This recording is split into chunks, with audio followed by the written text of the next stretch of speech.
Hello, Buckeye Nation. That bye week was a long weekend without football, and I'm not quite sure any of us were prepared for the game we saw this past Saturday. That game stressed me out way more than I anticipated, at least in the first half. I finally began to relax and enjoy the ride after Marvin Harrison Jr.'s beautiful touchdown in that second half. It definitely wasn't the smoothest game we've seen the Buckeyes play so far this year, but as Tim tweeted, OSU made several obvious mistakes, had 2 careless turnovers, was held to 4 field goals in short field situations in the first half, and still won 54-10. Let's talk a little bit more about what we saw on the field and take a look towards what we will see in Penn State in just a minute.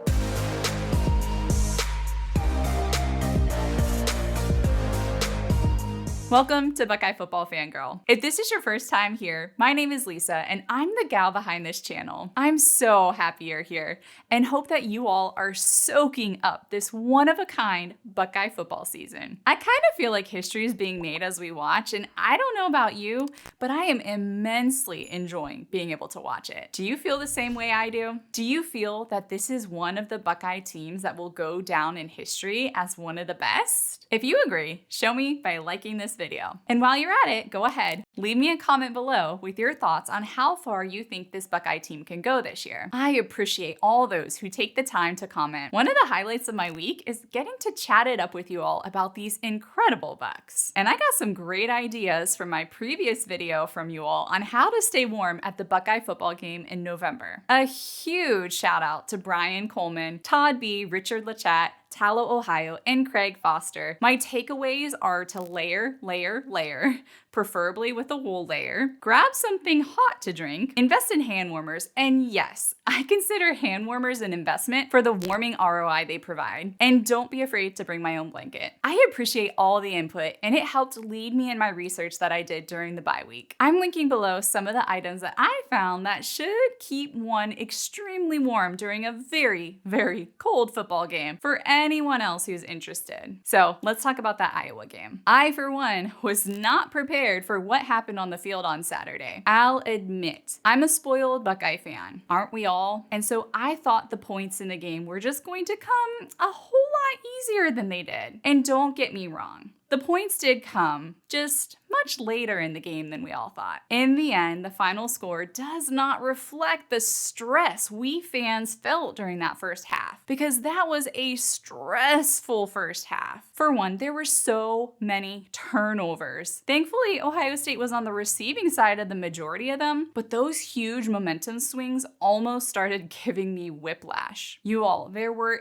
8 turnovers in that game. That's a crazy high amount. Second, Noah Ruggles proved his worth by kicking twice as many field goals in that game than he had in all 6 previous games. While Noah Ruggles was a champ and hit all of them, the field goals were one of the most frustrating parts to watch as a fan, especially since Ohio State had great field position for the majority of their drives, thanks in part to those turnovers. And yet, despite the great field position, Iowa's defense still made the Ohio State offense fight for yards and points in that first half more than any other team has. But once things started clicking in the second half, it started being all downhill from there, with the final score that makes it seem like Ohio State didn't have to work as hard as they did. I know there were struggles, but I think all in all, it was a good, solid test for the offense to go against a defense that made them work for what they got. And while it can be easy to focus on the offensive woes during that game, these 2 tweets helped to put everything into a bit more context and perspective for us spoiled Buckeye fans. First is Julie's tweet. 54 points against a team who only allowed a total of 59 points so far this season. That's good, right? I'd say that's pretty dang good when you put it like that. To put that score into even better context, as Ryan tweeted, Ohio State's 54 points are the most a team has ever scored against Kirk Ferentz's Iowa program. This is his 295th game as head coach, and that, folks, makes me feel a whole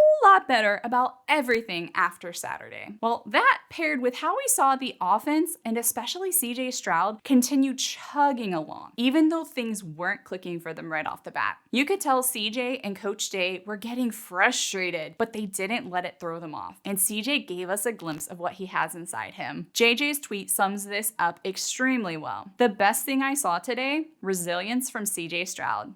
That is encouraging. Sure, there were some stumbles on Saturday, but in the end, CJ and the entire offense stuck to the grind and it paid off. All right, let's shift gears and take a look at the Penn State Nittany Lions, because they're the next team up. And it's a morning game again. Well, it'll already be the afternoon for most of you catching the game, but for me and everyone else on the West Coast, we'll be rolling out of bed to the tune of the Buckeye battle cry. Not a bad way to start the morning. I actually enjoy these early games. Of the 36 times Ohio State and Penn State have played, Ohio State has won 22 times and Penn State has won 14 times. I have to admit, I'm intrigued by how this game will be different this year compared to last year. If we travel back a year in time and look back on the 2021 game against Penn State, it was a really weird game where Penn State played Ohio State close all the way until a missed field goal in the fourth quarter sealed the deal. Last year, unsurprisingly, the biggest culprit of that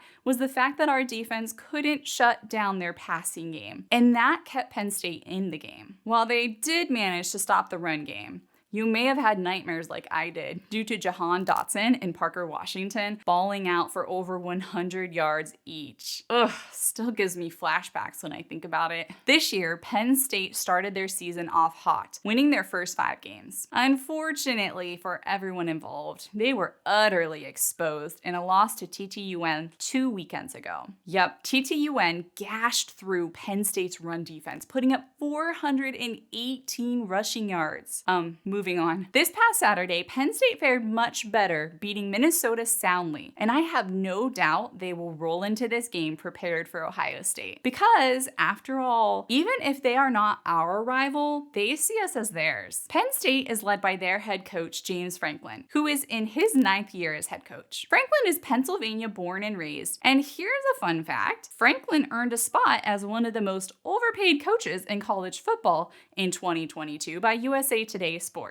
They awarded him this spot due to the fact that Franklin has won about 2/3 of his game with the school, won Big Ten title 6 seasons ago, and that Penn State continues to underperform in big games. I always say that the stats don't lie, and Franklin is an abysmal 2-14 against top 10 teams in his coaching career. I mean, Penn State partially has Ohio State to blame for their lack of conference success, and I'm okay with that. However, the question will be, how much longer Penn State fans, especially the ones with deep pockets, will put up with it? The frustration in the Penn State stands continues to grow, especially since Franklin has given lip service to creating an identity as a tough and physical team this year. Penn State even implemented some new rituals, one of which involves awarding a sledgehammer to the player who records the biggest hit and a finisher award given to the offensive lineman who delivers the biggest block. And as their performance against TTUN shows, it apparently hasn't really worked. Let's move into taking a look at who we'll see on the field this Saturday. When it comes to the quarterback situation at Penn State, there have been some injuries they've had to deal with this year that has kept things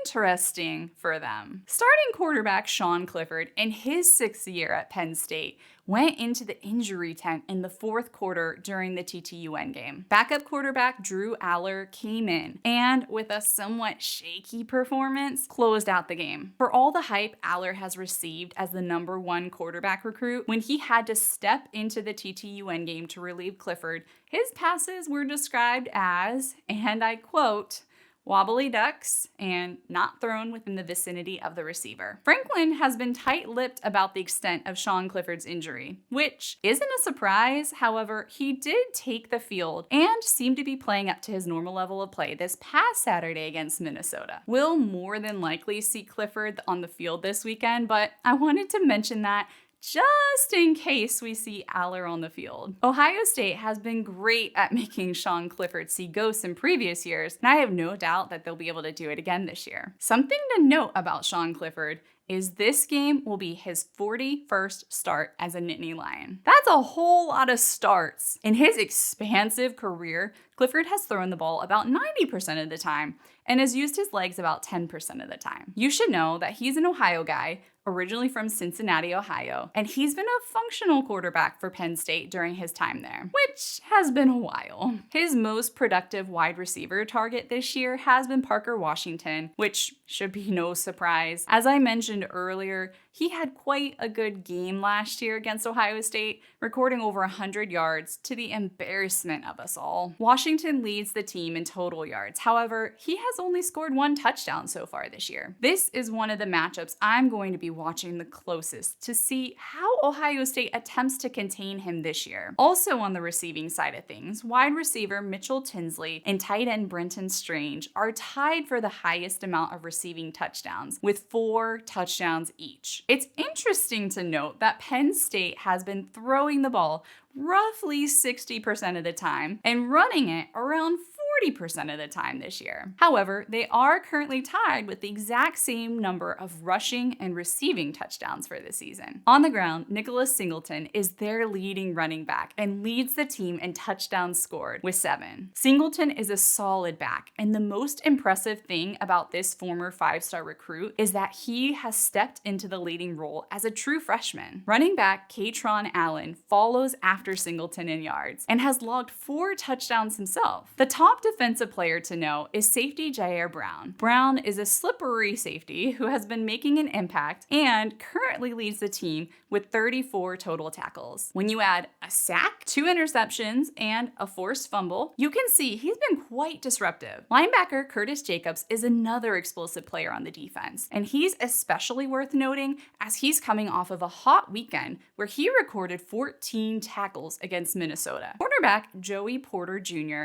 has also been drawing a lot of attention this year, and some have predicted him as a first-round cornerback in the draft this year. He's plenty talented, but he's got a lot on his plate with Zone 6 this coming weekend, that's for sure. Penn State will be another common opponent that we share with TTUN, so it'll be interesting to see how the games compare. As Buckeye Zone 6 pointed out on Twitter about this past weekend, Ohio State doubled TTUN's score against Iowa and gave up 4 fewer points. We are not the same. And Buckeye Nation tweeted, Iowa had nearly 300 yards of total offense against TTUN. OSU only allowed 158. Now, I know, the transitive property doesn't predict what will happen in the game. And all bets are off on November 26th when these two teams meet on the field. But it is kind of fun to compare just for kicks and giggles. What it really comes down to, though, is if the Buckeyes can keep their heads down and just win,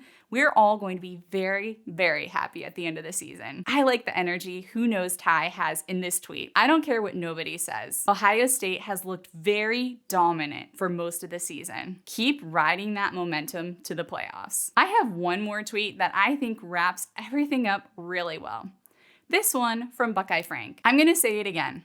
You shouldn't be concerned after today. You should be excited. This was the worst performance of the year for the offense, and they still scored 54 points with the help of the D. This D can carry the offense through the rough patches. Championship caliber. As Trenton D. Hobbs pointed out on Twitter, that D now happens to be ranked 2nd in total defense, and that makes me extremely excited and pumped for what's still ahead. I have no doubt Penn State is going to be bringing their A game this coming weekend. How are you feeling about this Penn State game? As usual, drop me a comment below with your thoughts. I personally can't wait to see how the new and improved Ohio State defense shows their stuff on the field. And I'm feeling super stoked because my confidence has been growing week after week as we've seen what they've been able to do so far. And I'm feeling extremely grateful that the D doesn't give us the same number of gray hair-inducing, nail-biting performances that we experienced the past 2 years prior. It's gonna be a good game, y'all. And I'll catch you